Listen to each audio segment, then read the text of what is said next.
Service in League City has issued a severe thunderstorm warning for North Central Chambers County in southeastern Texas, southeastern Liberty County in southeastern Texas, until 8 p.m. Central Daylight Time.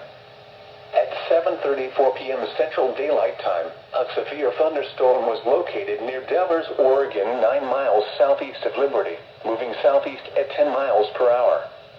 Hazard, ping pong ball size hail and 60 miles per hour wind gusts.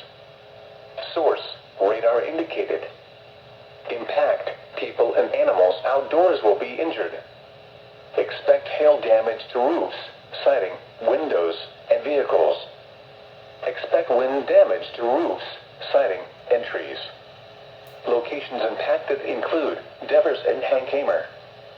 For your protection, move to an interior room on the lowest floor of a building. Large hail, damaging wind, and continuous cloud-to-ground lightning are occurring with this storm. Move indoors immediately. Lightning is one of nature's leading killers. Remember, if you can hear thunder, you are close enough to be struck by lightning.